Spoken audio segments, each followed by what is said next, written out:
Comment tu vas très bien ce matin? Je vais très très bien. Alhamdoulilah, allez, ça décrypte avec toi, Seydou. À marge de l'examen d'entrée en 7e année, 6 élèves perdent la vie à la fleur de l'âge alors qu'ils méritaient de vivre.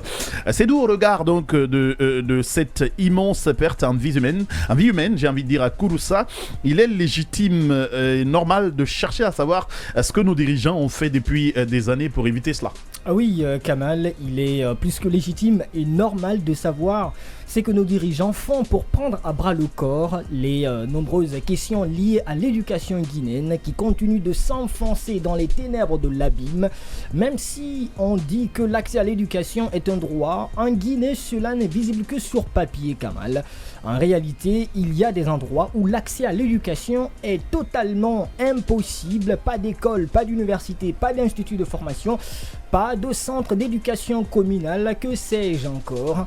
Tous les secteurs de l'éducation dans nos villes à l'intérieur du pays manquent de personnel, d'enseignants, d'encadreurs et de soignants.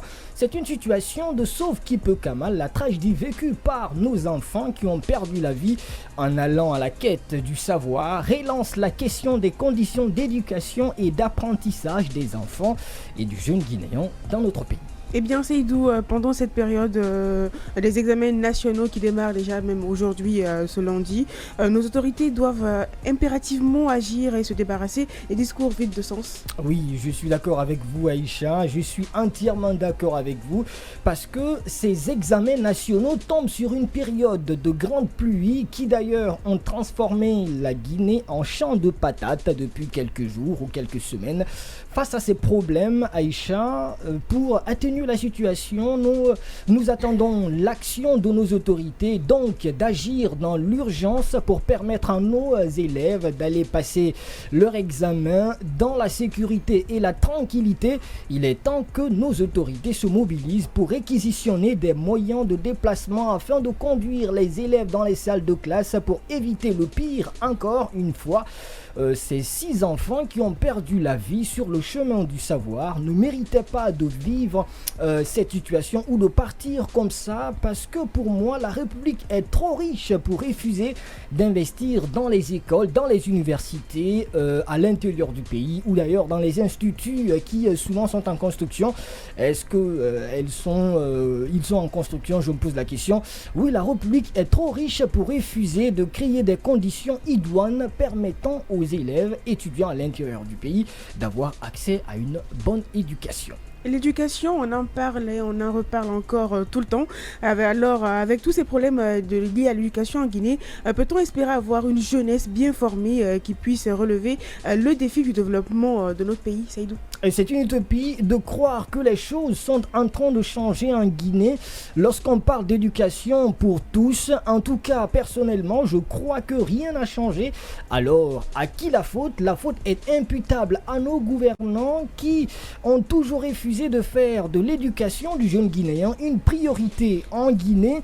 Tous les fonds destinés aux projets éducatifs ont pour destination finale les poches de nos dirigeants. Il faut le dire, il faut oser d'ailleurs le dire avec véhémence, car s'il y avait de bonnes routes pour que ces enfants qui ont perdu la vie aillent passer leurs examens d'entrée en 7e année, en tout cas je pense que cette situation n'allait pas se produire. Eh bien, la grosse question qu'on se pose ce matin, c'est à quand ce lointain souvenir lié à l'éducation en Guinée? Tant que nos dirigeants refusent d'investir comme il se doit dans l'éducation nationale, à tous les niveaux, notre État ne produira que des chômeurs et des mal formés. Tant que les fonds dédiés à l'éducation ou à la formation de nos jeunes sont détournés, on n'aura jamais une bonne image à l'international. On n'aura pas des écoles ou des universités qui ressembleront à celles du Maroc, du Sénégal, de la Côte d'Ivoire ou du Bénin.